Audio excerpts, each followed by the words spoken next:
Olá! Já começou a tramitar na Câmara dos Deputados o projeto de lei que reúne as 10 medidas contra a corrupção elaboradas pelo Ministério Público e apoiadas por 2 milhões de assinaturas colhidas em todo o país. A proposta é coibir e punir com mais rigor os crimes de corrupção. São atacados crimes como o enriquecimento ilícito.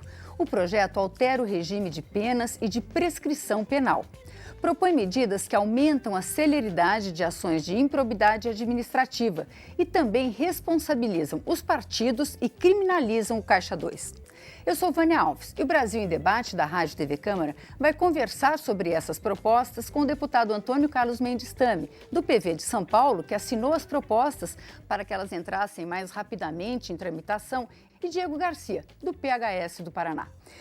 Deputados, essas propostas vieram apoiadas com 2 milhões, as propostas de iniciativa popular, elas têm uma tramitação bastante complexa, então uma proposta de parlamentar anda mais rápido. Mas qual a expectativa dos senhores? Quer dizer, o país está num movimento muito forte de apoio à luta contra a corrupção. Qual a expectativa dos senhores para essa tramitação dessas propostas? A expectativa é a mais positiva possível. Os promotores e os representantes da sociedade civil, dos movimentos que colheram essas assinaturas, disseram que não vão parar. O que significa não vão parar? Significa que vão continuar colhendo assinaturas e vão fazer também um contato permanente, vão ter um contato permanente com essas pessoas que já assinaram, para que não baste a assinatura, para que o contato delas com o seu deputado em cada uma das regiões. Nós sabemos que o Brasil ainda não tem o sistema distrital. Vai ter no futuro, certamente vai ter. A Europa inteira é voto distrital. Nós teremos isso no futuro. Mas, de qualquer forma, na prática, o deputado eleito e o seu eleitor têm um vínculo pouco visto, intangível às vezes, mas esse vínculo é que é a nossa esperança, a nossa confiança de que ele vai acabar sendo o propulsor das mudanças para começarmos a criar um novo país, um país que esteja mais imune à corrupção, ou seja, nós tenhamos leis que protejam, leis ex ante e leis ex post, também posteriores, que punam de uma forma exemplar aquele que delinquiu, aquele que realmente desviou recursos que teriam que ser destinados para minorar as dificuldades, as agruras, porque passam notadamente os mais necessitados, e que esse recurso não chega para melhorar o orçamento da saúde, da educação, da segurança, da habitação, da mobilidade urbana. Por quê? Porque é desviado para o bolso dos corruptos. Deputado Diego Garcia, o senhor acha que essa mobilização popular que a gente sente no país hoje vai ajudar essa tramitação a ser mais célere aqui no Congresso? O deputado Antônio Carlos Mendes também, antes da gente começar o programa, estava comentando da dificuldade, é um projeto muito complexo disso andar rápido. O senhor acha que isso vai ajudar? Eu acredito que sim. Eu acredito que a pressão e a participação do povo junto a esse processo democrático fortalece e faz com que esses projetos ganhem uma visibilidade um pouco maior. Essas 10 medidas de combate à corrupção chegaram na casa e reacenderam a esperança no coração de milhares de pessoas espalhadas pelo Brasil todo. Eu, por exemplo, pelas minhas próprias redes sociais, todas as manifestações que chegaram até mim foram manifestações de que o povo estava voltando a ter esperança de mudanças na nossa legislação e de algo que realmente traga medidas mais duras no combate à corrupção. Então, eu acredito que vai fortalecer sim. Essas 10 medidas são 20 anteprojetos de lei. Eu não tenho a informação se todos já têm algum projeto semelhante ou de mesmo teor apresentados na casa, mas eu, inclusive, no início do ano, no primeiro dia de trabalho, eu apresentei, dos 20 anteprojetos, eu apresentei 10 projetos de lei com o mesmo teor daqueles que estão vindo agora para o Congresso, para a Câmara dos Deputados, através da coleta de assinaturas, e que já estão em tramitação. Então agora, com a chegada dessas assinaturas, com toda a visibilidade que foi dada, com certeza vai ter um apelo a nível nacional para que a tramitação seja mais rápida, para que os parlamentares também se posicionem favoravelmente a esses projetos de lei e que assim possa avançar o mais rápido possível para o Senado Federal. Deputado Mendes Tami, a gente acompanha nos últimos anos um esforço da Justiça no sentido de coibir a corrupção, mas a gente acompanha também, né, deputado Diego Garcia, uma certa dificuldade legislativa. Eu queria saber uma análise aí do senhor, por exemplo, durante a discussão da ação do mensalão, uma das questões que a defesa alegava era que Caixa 2 não é crime. Né? E os ministros, eu me lembro da ministra Carmen Lúcia no Supremo, como Caixa 2 não é crime, né? Como você ter um dinheiro não contabilizado na sua campanha eleitoral não é crime. Não é crime. Quer dizer, a gente tem muitos buracos aí na legislação, para coibir a corrupção. Né? Como é que o senhor vê essa questão? Eu acho que o Diego colocou 2 pontos fundamentais. Ele colocou diretamente, que é esse da legislação. O que nos anima é que países que já foram muito corruptos, hoje estão na lista dos 10 mais transparentes, na lista da Transparência Internacional. Dos 10, 8 foram muito corruptos. Como que começou a mudança? Começou com uma conscientização popular. Essa conscientização popular começou a cobrar dos legisladores que houvesse leis vigorosas, leis rigorosas e vigorosas contra a corrupção e que defendesse aquele erário para que não tivesse que pagar mais, cada vez aumentando a carga, a canga fiscal. Por quê? Porque os dinheiros não são destinados àquilo que precisam, que é melhorar a vida dos mais necessitados. Então, esse ponto, o Diego colocou muito bem. O segundo ponto é que nós estamos vivendo tempos bicudos, tempos difíceis, com manifestações na rua, e nas manifestações de rua nós encontramos pessoas que defendem a volta dos militares, pessoas que são contra. Pessoas que defendem o impeachment, pessoas que são contra. Mas há uma unanimidade. A população brasileira começou a enxergar que por trás das dificuldades por que passa, existe um fato em comum. Esse fato nos une a todos, que é a corrupção. A corrupção destrói tudo aquilo que nós queremos de país melhor, de país onde a honradez, a decência, a dignidade no trato das coisas públicas seja a prioridade, seja uma regra, seja alguma coisa que nos dê satisfação de viver. E isso significa uma mudança de paradigma, e nós estamos lutando por isso. Muito mais do que uma mudança legislativa, é uma mudança no país, uma mudança para nós termos um país do qual nós nos orgulhemos. Nós temos um povo que fala português, que gosta das músicas que nós gostamos, que é a nossa gente. Por que esse povo tem que sofrer tanto? Por que não pode ser um povo onde ser honesto é uma coisa tão natural quanto respirar? Não é uma qualidade, é uma coisa natural, uma regra.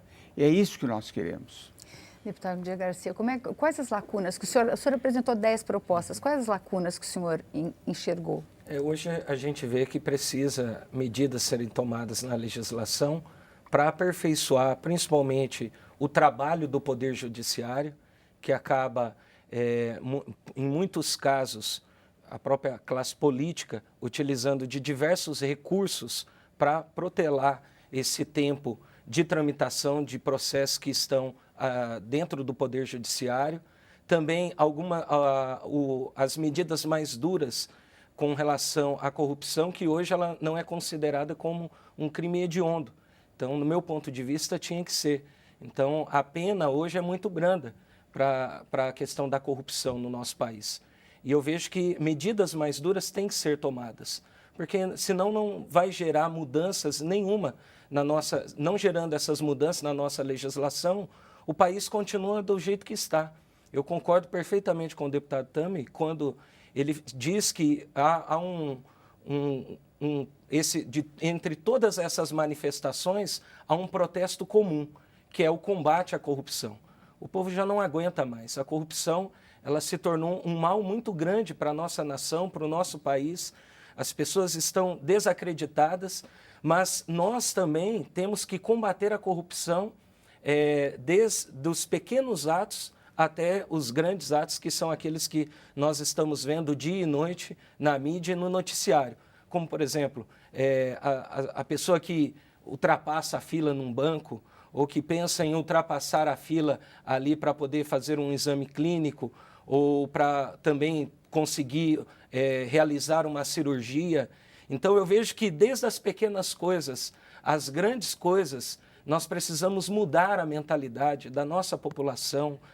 O processo político, nós estamos vivendo um ano eleitoral, esse processo político de eleições, existem muitas coisas que precisam mudar e um trabalho de conscientização junto da população tem que ser feito, que eleição não é troca de favores, eleição não é você simplesmente comprar o voto de uma pessoa pagando para ela uma cirurgia, um exame clínico, ou pagando para ela ali o combustível para que ela possa fazer uma viagem.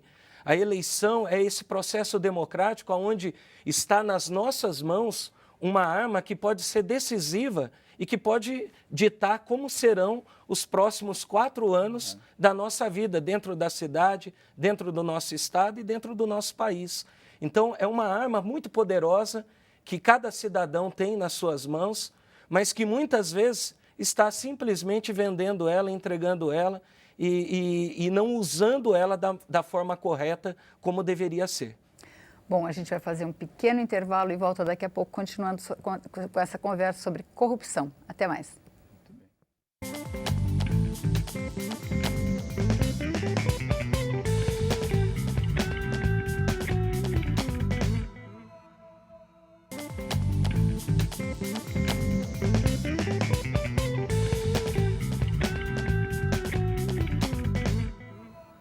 O Brasil em Debate está de volta, hoje conversando sobre as 10 medidas anticorrupção com os deputados Diego Garcia, do PHS do Paraná, e Antônio Carlos Mendes Tame, do PV de São Paulo. Deputados, a gente terminou falando em penas brandas e eu abri o programa falando na mudança do sistema de prescrição de penas. Deputado, o senhor pode explicar um pouquinho para a gente como é que funciona essa questão de prescrição de penas, deputado Mendes Tame? A prescrição de penas no Brasil, ela é algo surrealista. A pessoa chega, por exemplo, aos 70 anos, ela é considerada uma pessoa idosa, senil e, portanto, a pena dela começa a contar o dobro. Ou seja, para fins de prescrição, é a metade. Então, é como se a pena dela fosse de 10 anos, por hipótese, é como se fosse 5. Então, a punição sendo 4 anos e meio, ela está perto da prescrição. Se for uma punição de 4 anos e meio, a prescrição é em 5 anos, mais meio ano ela acabou, está prescrita, está salva. A mesma coisa quando foi feita dos 18 anos, quando passou para 21 anos, de 21 para 18, a maioridade penal, esqueceram de mexer na prescrição. Então, quem tem 19 anos tem a prescrição também pela metade. Tem algum sentido isso? Não tem sentido. E no caso da corrupção? Mesma coisa, porque a corrupção é um crime igual aos outros. Não é um crime considerado um crime especial. E é interessante que hoje nós temos que levar em conta, é um movimento internacional, mundial, de levar em conta a alta corrupção. A população brasileira ficou estarrecida com os volumes no Petrolão. Um gerente tinha mais de 100 milhões de dólares para devolver na delação premiada. É inacreditável. E a ONU, que faz um levantamento, tem um órgão de combate à corrupção, ela diz que no Brasil, só no Brasil, são 200 bilhões de dólares por ano desviados pela corrupção. A Fiesp de São Paulo contratou a Fundação Getúlio Vargas para fazer esse estudo, fazer um cálculo. E a Fundação Getúlio Vargas, logo de cara, falou, olha, nós só podemos fazer o cálculo daquilo que é superfaturado. O restante é por baixo do pano, não dá para medir, como é que nós vamos chutar? Só se tiver um intervalo de confiança muito grande. E chegou ao valor de 80 bi. Ora, 80 bi é um piso, não é um teto, é um piso. É 80 bi no mínimo, nos contratos, porque tem as obras que não são obras, que são contratações, por exemplo, de terceirizadas. No passado, era muito comum ter obras de movimentação de terra, porque não conseguia medir qual era o volume de terra na terraplenagem. Hoje já se consegue fazer essa cubicagem muito rápida pelos computadores, então já diminuiu o número de obras que tem essa movimentação de terra, passou para as terceirizadas. Agora imagine você, o orçamento federal da saúde é 119, 120 bi por ano. 80 bi quase dobra o orçamento da saúde. Nós temos pessoas que estão na fila para fazer hemodiálise. Não estou nem falando de casos de radioterapia, de quimioterapia, de câncer, nada. Estou falando de dificuldades de funcionar o rim, hemodiálise. Estão na fila. Há cidades onde há 100 pessoas fazendo hemodiálise e 200 na fila. Esses que estão na fila estão com o cérebro bom e estão percebendo que ele só vai ser atendido e que a salvação dele é a hemodiálise se aquele que está na frente dele morrer ou fizer um transplante, o que é raro no país. Ora, é muito difícil. Nós, se acabássemos com a corrupção, nós poderíamos dobrar o orçamento só da saúde e oferecer muito melhores condições de vida para o povo brasileiro. Qual a ideia de mudar o que o senhor chamou de penas brandas, deputado? É que seria, hoje, um crime de corrupção, ele caracteriza uma pena de 2 a 12 anos. Então, é óbvio que com todo o processo, a tramitação, os recursos, acaba que vai chegar ao ponto do que o deputado Tami colocou, que essa pena vai acabar sendo prescrita. Então, acaba que a punição ela acaba não tendo efeito hoje nos crimes de corrupção. O que nós estamos vendo no país é que, aliado aos crimes de corrupção, hoje principalmente com relação à Operação Lava Jato, os acusados estão sendo acusados por outros crimes também.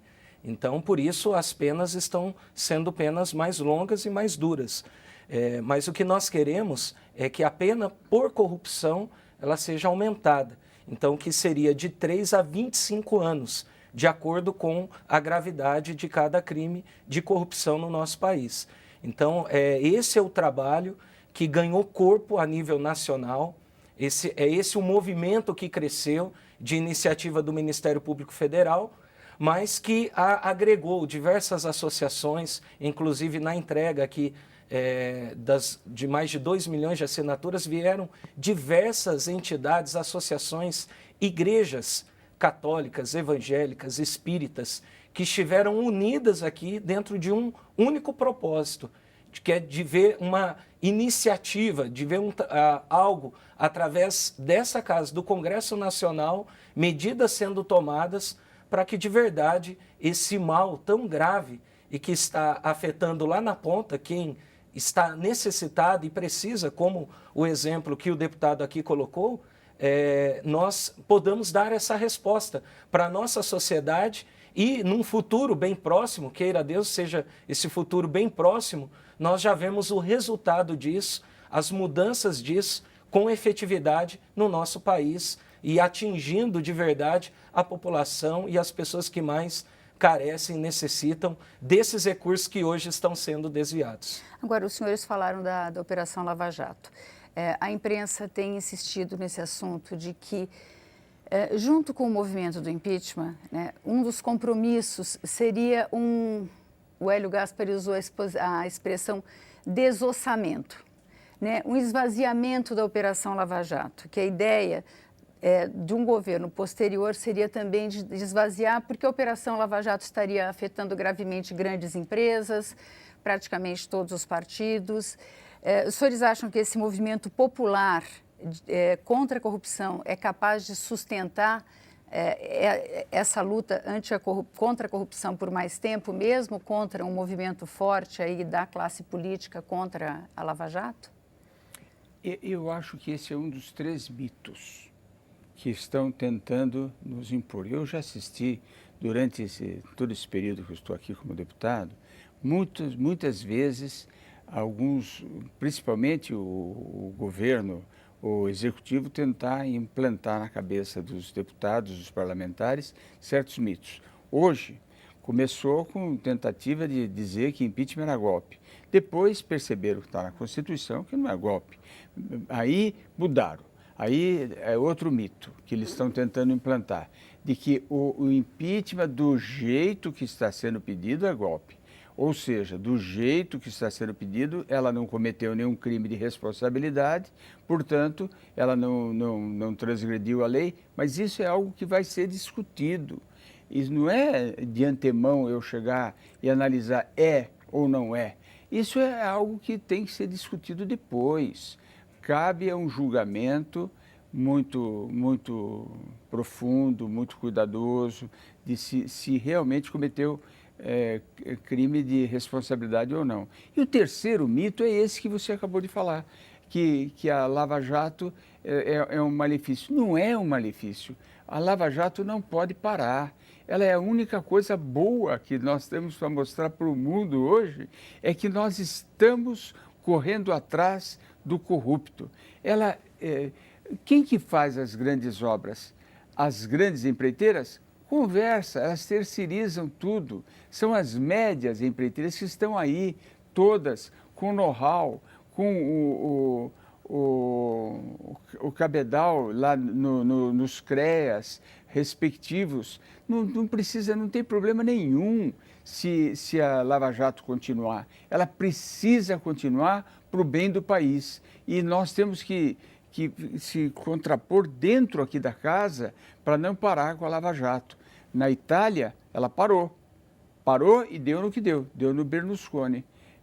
Não resolveu todos os problemas. Nós queremos iniciar um tempo novo. E o tempo novo é não apenas a Lava Jato funcionando, é uma mudança na legislação. Nós temos que acreditar que essas pessoas, seja da polícia, sejam do Ministério Público, seja da COAF, seja dos órgãos que existem, são muitos os órgãos de defesa do erário, pessoas que são pagas para isso. Por que essas pessoas não podem trabalhar? Não podem trabalhar porque a legislação não contempla, não dá as prerrogativas para que elas trabalhem, para que elas possam ir a fundo na defesa do erário. Deputado Diego Garcia. Olha, eu acredito sim que com certeza uma grande pressão e força política haverá para tentar impedir o avanço dessas investigações, visto que hoje nós já temos aí uma lista com mais de 40 parlamentares, né, sendo investigados, entre deputados e senadores em diversos estados do nosso país. Com certeza há uma pressão, há um jogo de interesse muito grande. Mas eu, particularmente, ainda acredito na força do bem. Acredito no povo brasileiro, acredito na nossa nação que está nas ruas protestando contra tudo que está acontecendo no nosso país e se manifestando favorável à Operação Lava Jato, que com certeza, como o deputado também colocou, é a grande alegria nossa, a grande alegria da nossa nação e a resposta de cada avanço, de cada passo que a Operação Lava Jato ela dá, nós estamos sentindo e vendo a reação, inclusive do mercado financeiro e da Bolsa de Valores, que a cada novo avanço da Operação Lava Jato, a Bolsa sobe, o dólar cai e atrai os olhares de novos investidores de fora para o nosso país novamente. Então, nós não temos dúvida que combater a corrupção é voltar a sonhar com um país que volte a crescer, que volte a se desenvolver, a gerar novas oportunidades de emprego e atrair novos investidores. Então, nós os parlamentares, a classe política, haverá também um movimento favorável à Operação Lava Jato, como já existe, de apoio. Nós tivemos, deputado Tami, que estava presidindo ali todo esse trabalho e coordenando todo esse trabalho, mas com ele estavam eu e diversos outros parlamentares que ali estavam vestindo a camisa e dando a sua contribuição e dizendo: nós apoiamos, nós queremos que essas iniciativas transcorram com celeridade aqui na Câmara dos Deputados e vamos fazer de tudo para que isso possa acontecer.